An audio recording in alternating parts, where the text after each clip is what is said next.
George Lucas no inventó el cine, pero definitivamente lo rediseñó. Le puso un sable de luz, le agregó efectos especiales y lo convirtió en una franquicia capaz de sobrevivirle. Su nombre es tan inseparable de Star Wars como el de Tolkien lo es de la Tierra Media o Walt Disney del ratón que lo hizo millonario. Pero a diferencia de esos otros titanes culturales, Lucas nunca pareció sentirse del todo cómodo con el monstruo que había creado. Nació en Modesto, California, un lugar que parece inventado por algún guionista que odia la diversión, y creció con una fascinación adolescente por los autos de carrera, el sonido de los motores y el vértigo. No hablaba mucho, no parecía particularmente destinado a la grandeza, pero un accidente automovilístico casi lo mata y lo empujó hacia el cine. No el cine de alfombra roja y champaña, sino el cine como máquina de ideas, de imágenes, de estructuras mitológicas.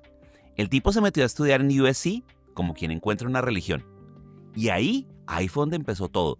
Sus cortos experimentales, su adoración por Akira Kurosawa, de quien no solo tomó inspiración, sino directamente la fortaleza escondida, que clonó sin remordimientos para su ópera espacial. También su amor por el montaje antes que por los actores. George Lucas no quería dirigir actores, ni escribir grandes diálogos, ni siquiera mirar al público a los ojos. Él lo que quería era construir mundos. Y lo hizo, primero con THX 1138, una distopía robótica con estética de consultorio médico. Después con American Graffiti, una noche infinita de juventud americana en Technicolor. Y después llegó la fuerza. Star Wars cambió el cine, no como metáfora, sino literalmente. Cambió la forma en la que se distribuían las películas, en la que se pensaba el marketing, en la que se desarrollaba la tecnología, en la que se entendía el éxito. Cambió lo que era posible para un cineasta independiente. Y también lo que era peligroso.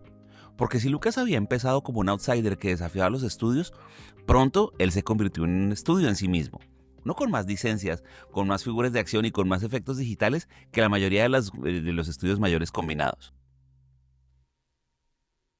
Y por si una saga fundacional no fuera suficiente, George Lucas también inventó, junto con Steven Spielberg, a Indiana Jones, el arqueólogo más chic de la historia del cine. Un personaje nacido de la nostalgia por los seriales de aventuras, que combinaba la violencia del pop con el carisma de Harrison Ford y el fetiche del látigo. Otra franquicia, otro icono pop, otro mito más que contar. Entonces, ¿quién es George Lucas? ¿Es un genio incomprendido? ¿Un vendedor de nostalgia? ¿Un pionero tecnológico con mala prensa? ¿O simplemente alguien que fue superado por la criatura que él mismo engendró?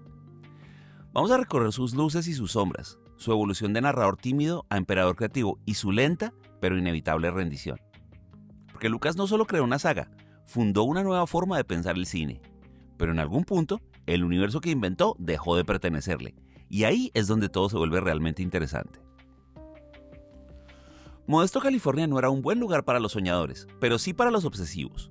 En ese paisaje plano de veranos calcinantes y tardes idénticas una tras otra, George Lucas empezó a organizar el mundo a su manera. Desde chico le interesaron los sistemas, el motor del auto, la cámara de video, el montaje visual de una escena que aún no existía. Su imaginación no funcionaba a través de palabras o de emociones, sino a través de estructuras, de reglas, de mecanismos. No era el tipo de joven que se destacaba en un aula de literatura ni en una clase de teatro, a él le costaba expresarse. Pero eso no significaba que no tuviera algo que decir, solamente que necesitaba otro idioma. Un hecho de imagen, de ritmo, de edición. Lucas no soñaba con ser actor, ni héroe, ni estrella. Él soñaba con ser el tipo que estaba detrás del telón, armando todo en silencio. Durante sus años de secundaria, Lucas estaba convencido de que su destino era convertirse en piloto de carreras. Vivía por y para la velocidad. Pasaba tardes enteras tuneando motores y soñando con la adrenalina de las pistas. Pero ese sueño terminó abruptamente a los 18 años, cuando un accidente automovilístico casi lo mata. Su cinturón se rompió, el auto dio vueltas por el aire y él salió volando como si ya estuviera en una escena de acción. Sobrevivió por centímetros. Pero cuando despertó, algo había cambiado. La velocidad siguió obsesionándolo, sí, pero a partir de entonces prefería recrearla desde la edición que desde el volante. Desde temprano también se notaba su fobia al caos. Modesto, con su calma inmutable, le ofreció un refugio, sí, pero también una cárcel. Todo era demasiado ordenado, demasiado previsible. Y quizá por eso su imaginación se disparaba hacia lo fantástico, porque allí, paradójicamente, él podía tener el control. En un mundo inventado por él, todo respondía a una lógica, incluso los monstruos. Esa combinación de orden obsesivo y deseo de escape va a definir su cine, y también sus métodos. Lucas no dirigía actores, él coreografiaba escenas. No escribía grandes diálogos, él diseñaba ritmos. Para él, el cine era una coreografía visual donde cada plano debía justificar su existencia como una pieza de engranaje. Modesto no le dio una historia que contar, pero sí le dio las ganas de huir. Y cuando no hay una historia a mano, uno puede inventar una galaxia entera. Volvamos a ese momento del accidente. Después de ese accidente, Lucas cambió la pista por la edición. En lugar de curvas y motores, empezó a obsesionarse con los encuadres, con los cortes, con el ritmo de una secuencia. Su ingreso a la Escuela de Artes Cinematográficas de la Universidad del Sur de California, USC, fue menos un paso académico que una liberación religiosa. Por fin encontraba un espacio donde podía hablar el idioma que realmente entendía, la imagen. La USC, en los años 60, era una especie de laboratorio subversivo para nuevos cineastas. Ahí no enseñaban cómo triunfar en Hollywood, sino cómo pensar el cine desde cero. Y ahí Lucas absorbió todo. Cámara en mano, montaje a contrapunto, narrativa no lineal. Era un estudiante callado, pero meticuloso, que prefería trabajar solo y pasaba horas encerrado en las salas de edición. Él no estaba interesado en contar historias emocionales, a él le interesaba el diseño, la arquitectura narrativa, la precisión. Fue también en esa etapa que ocurrió otro encuentro determinante, con Akira Kurosawa. Su cine fue una epifanía para Lucas. Rashomon, Trono de Sangre y especialmente La Fortaleza Escondida le mostraron que se podía hacer cine de aventura con profundidad filosófica, estructura arquetípica y estética rigurosa. Eso no fue inspiración, fue blueprint. Cuando años más tarde Lucas escribió Star Wars, usaría La Fortaleza Escondida como un molde casi literal. 2 personajes secundarios como eje narrativo, una princesa fugitiva, un guerrero noble y toda la iconografía samurái reconvertida en Jedi. Pero más allá de Kurosawa, Lucas se obsesionó con los aspectos técnicos del medio. El montaje lo fascinaba, era una forma de controlar el tiempo, y las cámaras de 16 milímetros le ofrecían un tipo de libertad que no existía en el cine industrial. Su corto Electronic Labyrinth THX 1138-4EB es un manifiesto visual sobre el aislamiento, el control y la tecnología como prisión. No había personajes entrañables ni arcos emocionales, solamente ritmo, geometría y una sensación constante de vigilancia. Bienvenidos al cerebro de George. En USC también conoció a algunos de los nombres que luego marcarían una generación: Walter Murch, John Milius y un tal Steven Spielberg. Pero Lucas no era el carismático del grupo, él era el más reservado, el más perfeccionista, el más propenso a rechazar cualquier idea que no hubiera salido de su cabeza. Mientras otros soñaban con contar grandes historias, él soñaba con construir una máquina narrativa perfecta. Su paso por la universidad fue breve, pero fundacional. No le enseñó a amar al cine porque eso ya lo traía, pero sí le dio herramientas para manipularlo, para torcerlo, para desmontarlo y sobre todo para no depender nunca de los demás.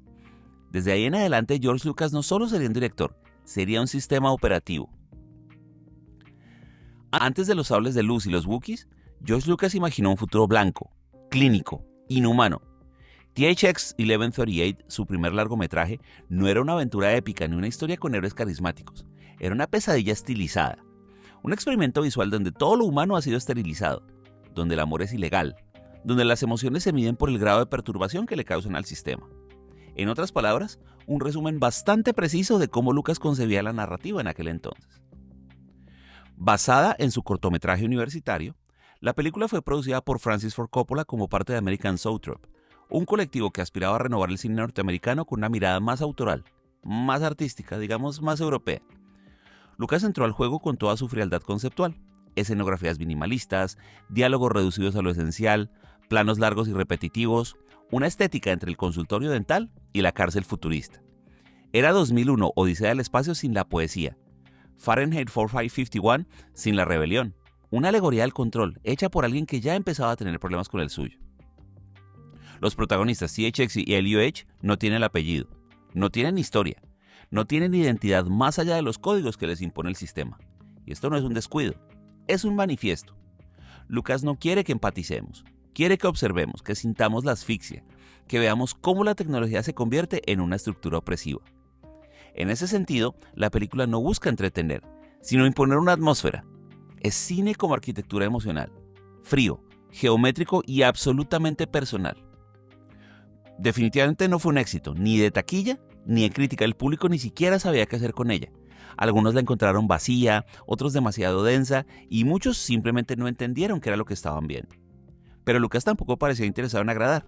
En THX 1138 ya se notaban sus obsesiones, el miedo al desorden, la preferencia por los entornos diseñados digitalmente, aunque entonces no existía tal cosa, y la distancia emocional como estética. Lo irónico es que en su intento por evitar la emoción, Lucas terminó revelando bastante sobre sí mismo. THX 1138 es una película sobre el miedo a perder el control, sobre el deseo de escapar de una estructura asfixiante que él mismo construye con absoluta precisión. El protagonista huye al final, sí, pero lo hace en soledad, hacia una luz exterior que no sabemos si es libertad o una nueva forma de encierro. Fue un debut que dividió aguas, pero que plantó la semilla de lo que vendría después. Mundos totalitarios, estructuras míticas, personajes atrapados en reglas impuestas por fuerzas mayores. Años más tarde, Lucas haría una película donde el imperio era el enemigo, y sin darse cuenta, empezaba a parecerse a él. A mediados de los años 70, con una película nostálgica en su haber y una distopía fallida a cuestas, George Lucas decidió que lo siguiente iba a ser una aventura espacial. Pero no una ciencia ficción cerebral ni un drama existencial. Él quería hacer algo que se sintiera como los seriales con los que él creció. Algo simple, directo, sobre todo, divertido. Lo más irónico es que ese intento de evasión iba a terminar convirtiéndose en el fenómeno cultural más grande del siglo XX. Lucas venía arrastrando la idea desde hacía años, tenía apuntes, tenía bocetos, tenía esquemas narrativos inspirados en la fortaleza escondida de Kurosawa, como ya dijimos, pero también en los tratados de mitología de Joseph Campbell y en los cómics pulp, donde los héroes eran arquetipos sin dobleces. Pero ninguna productora quería financiar una historia sobre caballeros espaciales, princesas rebeldes y robots que hablaban. El proyecto sonaba ridículo, hasta que dejó de serlo. Con la ayuda de Alan Ladd Jr., en 20th Century Fox, Lucas consiguió luz verde, pero lo hizo a su manera, manteniendo los derechos de merchandising porque pensaba que tal vez vendería algunas figuritas de acción, y exigiendo el control final sobre la edición. La película, titulada simplemente Star Wars, fue un caos durante la producción. Problemas técnicos, retrasos, efectos especiales que no funcionaban, actores que no entendían el guión. Nadie tenía fe en esta película. Nadie, excepto George. Y entonces, contra todo pronóstico, Star Wars se estrena en 1977 y reescribió completamente las reglas del juego. No solo del cine, sino de la cultura pop entera. Las salas de cine colapsaron. Los críticos se rindieron. Los niños pidieron sables de luz para Navidad. La película se convirtió en un acontecimiento religioso, con fans hablando de la fuerza como si fuera una doctrina, y de Lucas como si fuera su profeta. Pero más allá del impacto, del que hablaremos con profundidad en otro momento, lo importante aquí es lo que significó para él. Con Star Wars, Lucas dejó de ser un cineasta con ambiciones personales para convertirse en el arquitecto de un universo. La necesidad de control que se intuía en THX ahora tenía forma concreta. Planetas, lenguajes, especies, tecnologías, todo diseñado por él, bajo su mando, sin margen para la improvisación. Fue su gran victoria y también el inicio de su encierro creativo, porque a partir de entonces cada proyecto, cada decisión, cada expansión del universo debía pasar por su visión. Lucas ya no era solo un narrador, era un sistema solar con su propio centro de gravedad. Había construido una mitología moderna, sí, pero también una trampa dorada de la que le iba a ser difícil escapar. Y aunque su nombre quedó ligado por siempre a Star Wars, lo que verdaderamente hizo fue demostrar que un cineasta podía crear algo más grande que él mismo. Que no era necesario ser parte del sistema para tener literalmente poder sobre él. En ese momento, Lucas dejó de ser un director para convertirse en una fuerza. Mientras el mundo seguía girando en torno a Star Wars, George Lucas necesitaba un respiro. Algo que no involucrara planetas. Mientras el mundo seguía girando en torno a Star Wars, George Lucas necesitaba un respiro. Algo que no involucrara planetas, linajes místicos ni efectos especiales imposibles. Así que hizo lo más lógico, irse de vacaciones. Era 1977, estaba en Hawái, y ahí, en la playa junto a su amigo Steven Spielberg, otro niño prodigio con problemas de control, surgió una conversación que cambiaría el cine de aventuras para siempre. Spielberg quería hacer una película tipo las de James Bond. Lucas dijo, yo tengo algo mejor, un arqueólogo con sombrero, látigo y una ligera tendencia a destruir museos enteros. Y así nació Indiana Jones. Bueno, en realidad nació como Indiana Smith, pero alguien con algo de sentido común intervino.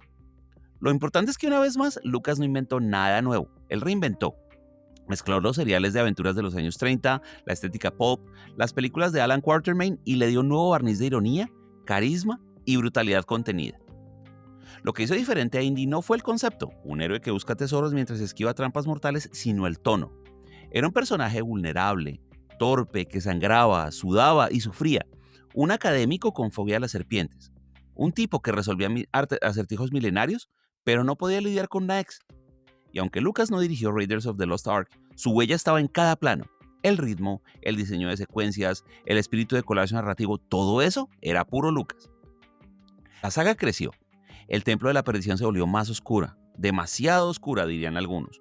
La última cruzada añadió a Sean Connery complejidad emocional, y años después el reino de la calavera de cristal nos recordó que no todo lo que brilla es oro, especialmente si tiene CGI de hormigas. Pero más allá de la calidad variable de las entregas, lo que hizo de Indiana Jones un fenómeno fue que por primera vez Lucas compartía el universo creativo con alguien igual de fuerte. Spielberg dirigía, Ford improvisaba y Lucas diseñaba la arquitectura narrativa. Era un triángulo raro, pero funcional. Y a diferencia de Star Wars, aquí Lucas no tenía que controlarlo todo. Él podía ser el demiurgo, pero no el dictador.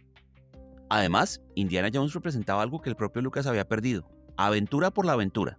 Era simplemente una historia con principio y con fin, sin ninguna obligación de expandirse en precuelas, en spin-offs, en series animadas. Y bueno, eso duró un tiempo, porque luego vino el merchandising, los videojuegos, los cómics, las series de televisión. Pero en su esencia original, Indy fue el último suspiro libre de un creador que ya empezaba a estar atrapado por sus propias galaxias.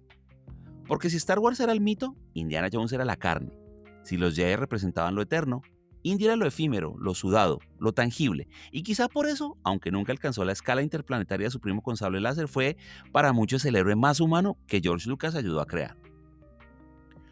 Durante años ha circulado una idea tan popular como tramposa: que Cazadores del Arca Perdida, Raiders of the Lost Ark, habría terminado igual incluso si Indiana Jones no hubiera hecho absolutamente nada. Los nazis hubieran encontrado el arca, la habrían abierto y habrían terminado rostizados por castigo divino, con o sin la intervención del profesor Jones. Una tesis que fue repetida en monólogos, en memes, en foros de cine e incluso en un capítulo de The Big Bang Theory. Pero aunque suena ingenioso, ese argumento falla en lo esencial: confunde destino con relato. Porque sí, la escena final podría repetirse en lo superficial sin Indiana Jones, pero toda la cadena de sucesos que lo lleva hasta allí depende directamente de su presencia. Por ejemplo, sin Indiana Jones el medallón no habría caído en las manos equivocadas, la ubicación exacta del Pozo de las Almas se hubiera podido perder en la traducción, y el arca probablemente habría terminado en Berlín en lugar de una isla remota del Mediterráneo. Lo más importante, sin Indiana Jones no habría nadie que le hubiera impedido a Marion mirar el desenlace, ni que asegurara que el arca terminara bajo el resguardo del gobierno americano, ese cierre con la caja sellada y olvidada en el almacén. Pero más allá de lo argumental está la función narrativa. Indy es el canal emocional, el ritmo, el tono, el gag, el golpe. Es el que nos lleva de la mano a través del caos.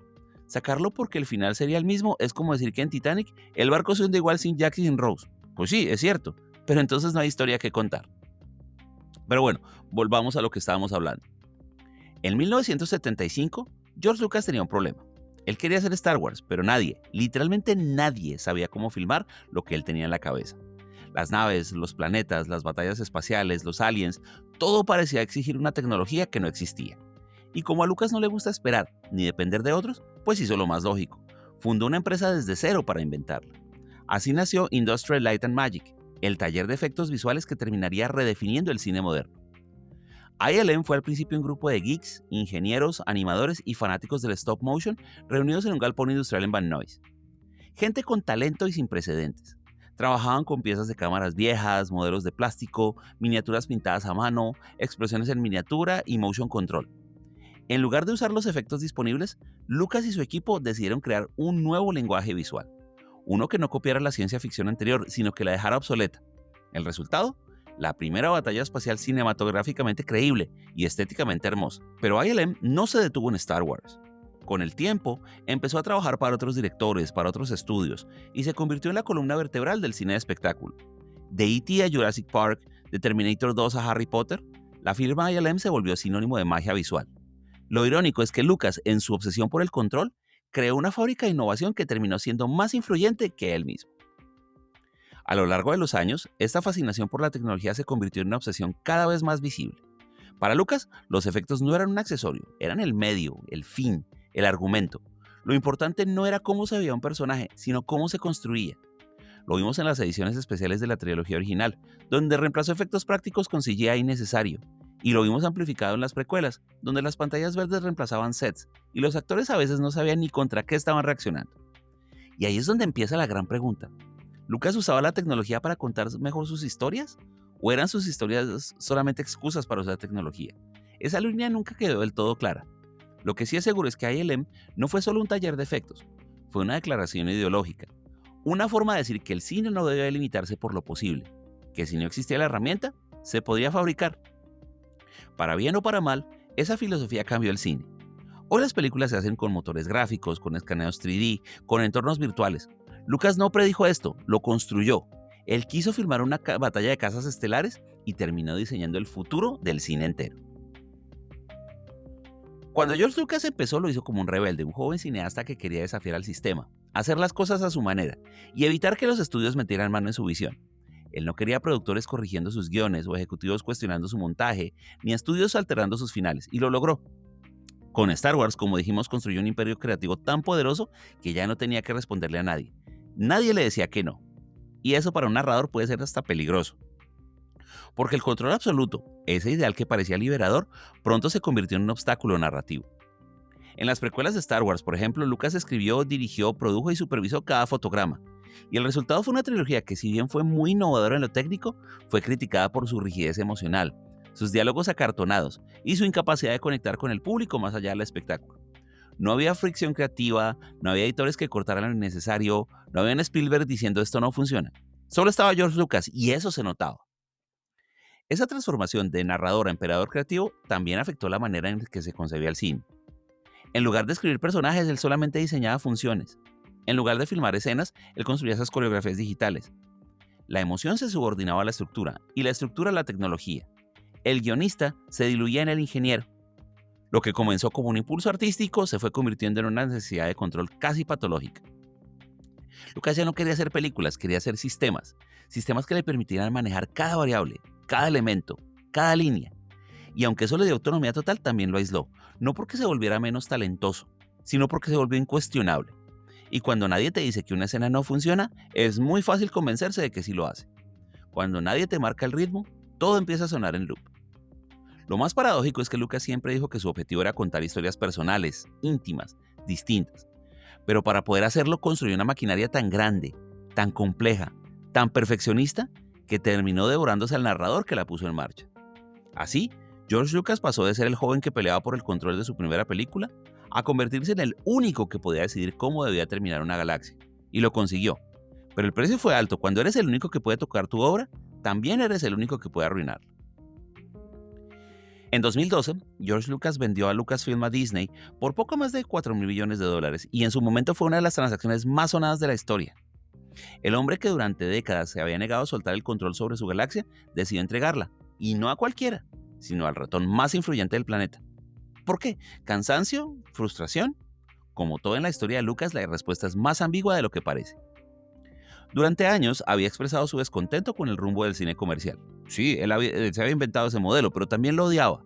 Lo había llamado una forma de esclavitud creativa y se quejaba de que cualquier cosa que hiciera iba a ser juzgada por el público como no la verdadera Star Wars. Él quería volver al cine personal, al experimental, a sus raíces, pero no lo hizo. En lugar de eso, vendió su universo narrativo al estudio más grande del mundo, con una sonrisa serena y un paquete de ideas bajo el brazo.